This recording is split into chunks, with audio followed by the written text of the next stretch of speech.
ہماری باتیں ڈاکٹر عالیہ امام سے جاری ہیں، اور وقفے سے پہلے میں نے ان سے کہا تھا کہ یہ جو لیفٹ اورینٹیڈ ریولیوشن ہے اس کے بارے میں ان سے میں کچھ پوچھنا چاہوں گا۔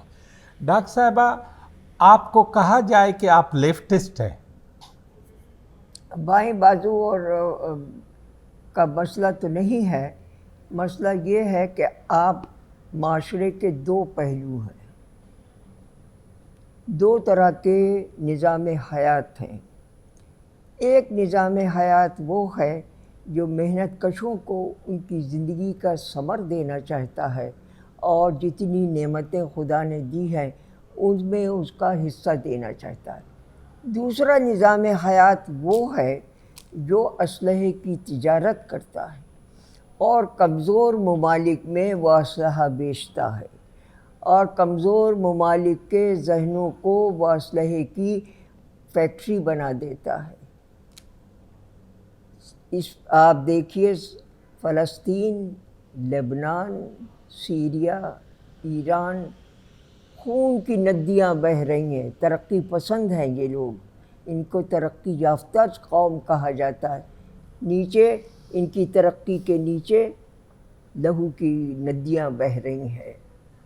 کہتے ہیں کہ موجودہ عہد عظیم الشان تجربات کا عہد ہے۔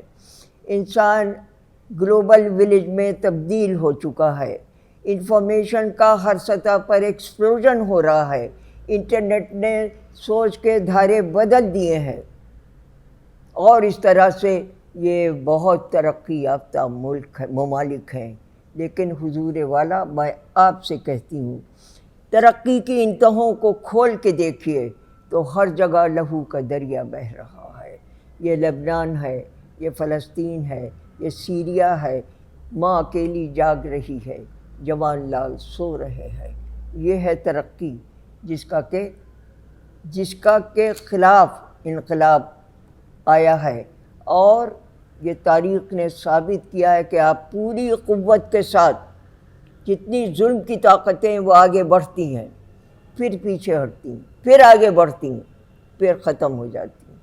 لیکن بے گناہ انسانوں کا لہو مختلف شکلوں میں ابھرتا ہے، کہیں نعرہ بنتا ہے، کہیں پتھر بنتا ہے، کہیں احتجاج بنتا ہے، کہیں انقلاب میں ڈھل جاتا ہے۔ روس کا انقلاب اسی سلسلہ فکر کی کڑی ہے، جہاں زار کے خلاف تاریخ کھڑی ہو گئی اور وہاں پورا نظام بدل دیا گیا۔ نظام کو بدلنے کو انقلاب کہا جاتا ہے۔ تہوں کو بدلیے، اوپر سے یہ وائٹ واشنگ سے نہیں۔ یہی انقلاب کے اثرات ایران نے چائنا نے لیے، اور چائنا کے بعد ایران میں آئے۔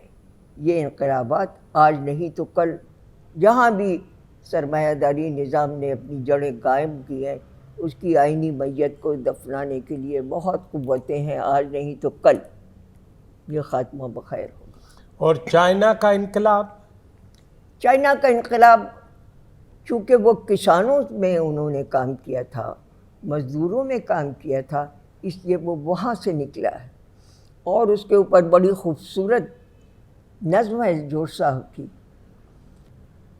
یہ سما اور ایک قوی انسان یعنی کاشتکار، یہ سما اور ایک قوی انسان یعنی کاشتکار، ارتقاء کا پیشوا تہذیب کا پروردگار، سوچتا جاتا ہے کن آنکھوں سے دیکھا جائے گا، بے ردا بیوی کا سر بچوں کا منہ اترا ہوا، گھر میں نان و نمک آب و غذا کچھ بھی نہیں، گھر میں ایک خاموش ماتم کے سوا کچھ بھی نہیں، تم پر لعنت ہے سرمایہ داری نظام، تم پر لعنت۔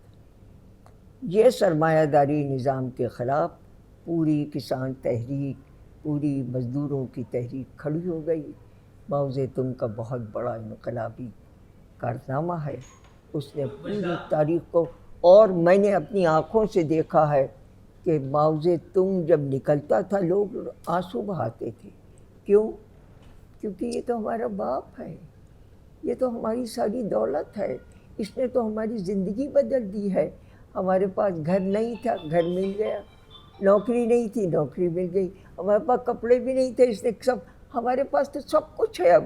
اب ہم کسی کی چیز کی ہم کو ضرورت ہی نہیں ہے، بس علم دے رہے ہیں، یہ دیکھیے کھیت ہے، یہ دیکھیے کھلیان ہے. آئیے آپ کا پروفیسر، آئیے یہ کھیت اور کھلیانوں میں چھوٹے چھوٹے اسکول بنے ہوئے ہیں.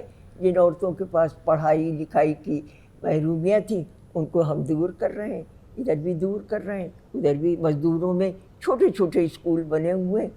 وہاں کھیتوں کے نیچے، درختوں کے نیچے سب کو تعلیم دی جا رہی ہے. تو اس طریقے سے یہ انقلاب سب کا حصہ بن گیا اور سب کی زندگیوں میں ایک خوشنما رنگ آ گیا. ڈاکٹر صاحبہ، پاکستان اس میں اب آپ آ گئے 68 میں، تو اس پاکستان کو آپ نے کیسے پایا؟ آپ آئی ہیں ایک پڑھے لکھے آماج گاہ سے، دبستان سے، لکھنؤ سے، دلی سے، اور اب آپ آ گئے پاکستان میں جہاں ایوب خان کا دورہ ہے، آمریت ہے. آپ کو کیسے لگا سب سے پہلے پاکستان؟ تاریخ کا ایک فیصلہ ہے جس کا اثر ہمارے اوپر ہوا ہے. اب یہاں پر تو کہنا مشکل ہے کیوں پاکستان بنا، کس لیے بنا، کون سے وجود تھے، کون سے حالات تھے، کس نے بنایا. یہ تو تاریخ خود بتائے گی. کہ مشکلات کیا ہیں آپ کو؟ مشکلات یہ ہے کہ اب جب وہ بن چکا ہے تو اس کی جڑوں کو کھوکھلے کرنے کے ٹھیک ہے، کوئی حاصل وصول نہیں ہے. ایک چیز بن چکی ہے، اسے مضبوط ہونا چاہیے. اسے دن بدن مضبوط سے مضبوط تر، اور جو خرابیاں ہیں اس کو آپ ہٹاتے چاہیے، جو کیچڑ ہے اس کو ہٹائیے اور صاف پانی بہاتے رہیے.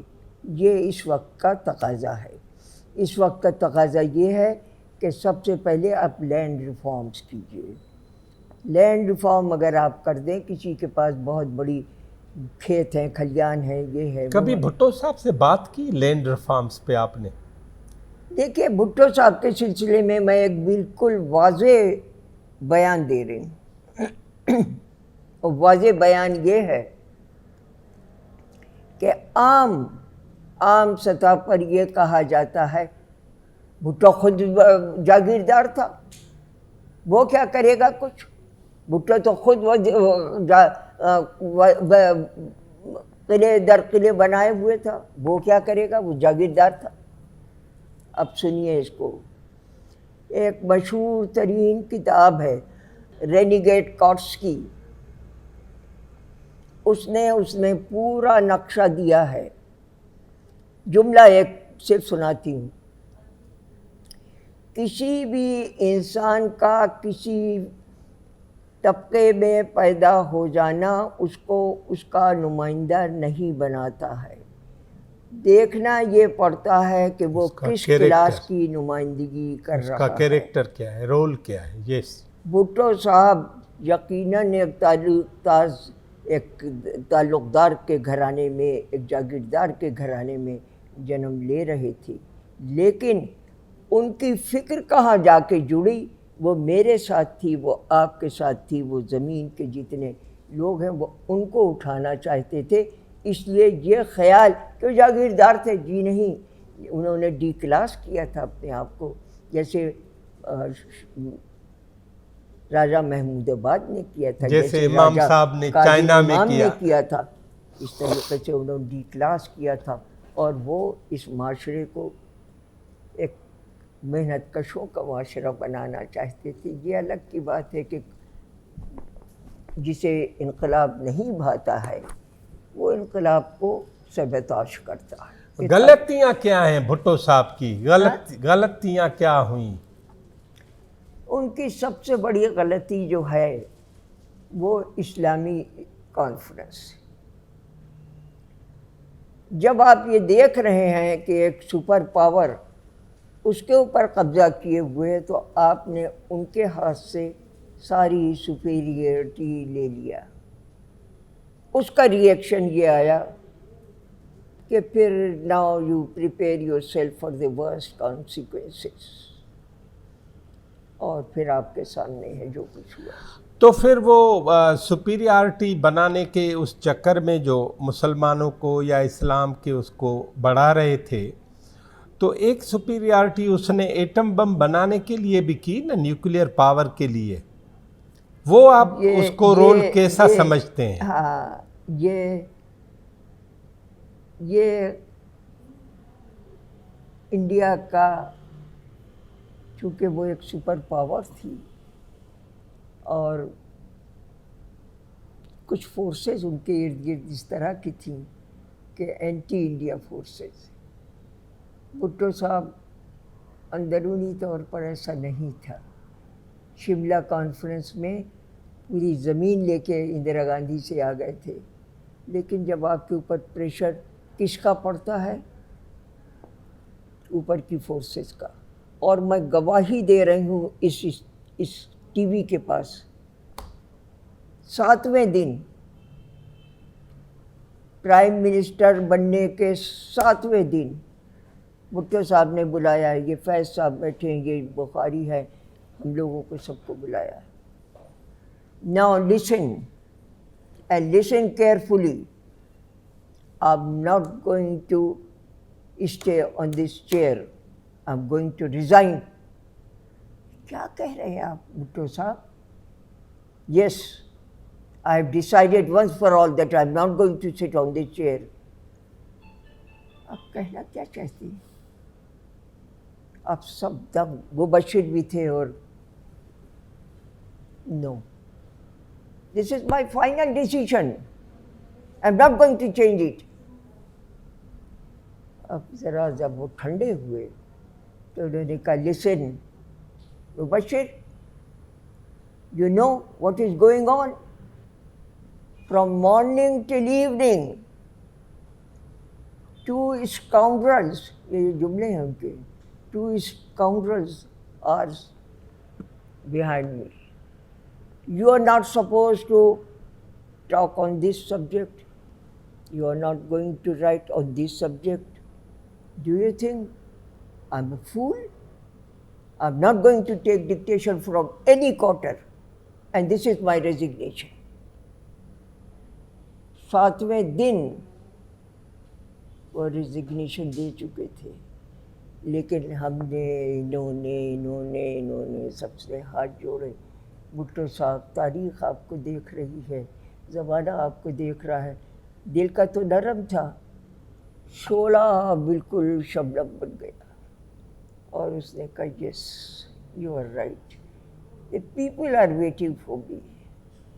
میں آنسوؤں میں ورک کروں گا، میں ان کے لیے کام کروں گا. اور یہی وجہ تھی کہ آخری دم تک یاسر عرفات کے باوجود، لیبیا کے لیڈر کے باوجود وہ کہیں نہیں گیا.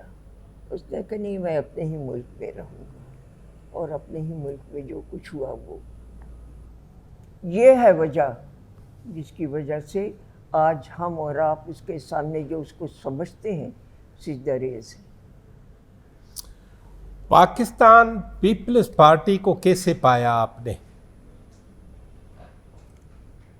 اس زمانے سے آج تک 3 ادوار میں وہ رہی ہے، بھٹو صاحب کا، بیگم بھٹو اور بے نظیر صاحبہ کا، اور آج کا.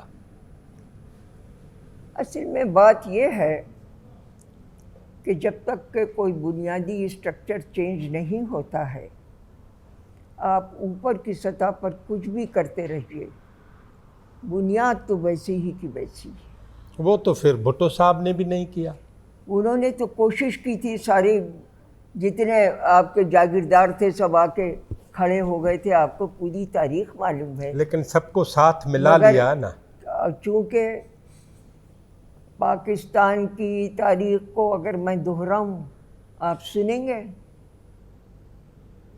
پاکستان کی طویل تاریخ اس بات کی شہادت اور گواہی دے رہی ہے کہ یہاں Sindhi, Muhajir, Baloch, Pathan, Punjabi, civil bureaucracy, military bureaucracy نے مل کے گٹھ جوڑ کیا اور اپنے انٹرسٹ کو سیف گارڈ کرنے کے لیے ایک طرف روشنی کا نظام بنایا ہے، تین طرف جہل، تاریکی، نفرت اور زرگری کی ساری جتنی لعنتیں ہیں سب تین طرف انہوں نے پھیلا دی، محرومیاں ان کا مقدر بنا دیا۔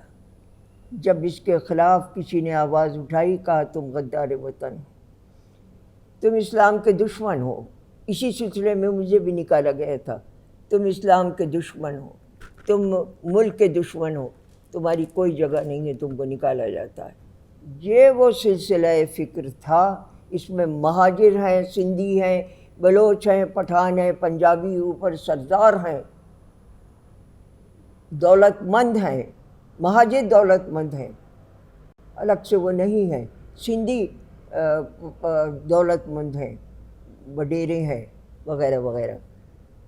انہوں نے مل کے وہ اس جڑوں تک ابھی تک کوئی پہنچ نہیں سکا ہے، کیونکہ ان کو آشیرواد اوپر کی حاصل ہے، اس آشیرواد کے تحت یہ چھیڑ نہیں سکتے ہیں، ان میں ہمت نہیں ہے، ورنہ آپ اس کرسی پر ہیں، کل میں بیٹھا دی جاؤں۔ یہی سلسلہ فکر تھا کہ جس وقت فاطمہ جناح کا الیکشن تھا، 1 کروڑ آدمی سڑک پر لیٹا ہوا تھا، ہم دیں گے، اور جب ڈبے کھولے گئے تو اس میں سے کوئی اور نکلا اور وہ ہار چکی تھی۔ ہم ایک چھوٹے سے وقفے کے بعد ڈاکٹر صاحبہ سے پاکستانی پالیٹکس اور معاشرت پہ مزید گفتگو کریں گے، ہمارے ساتھ رہیے گا۔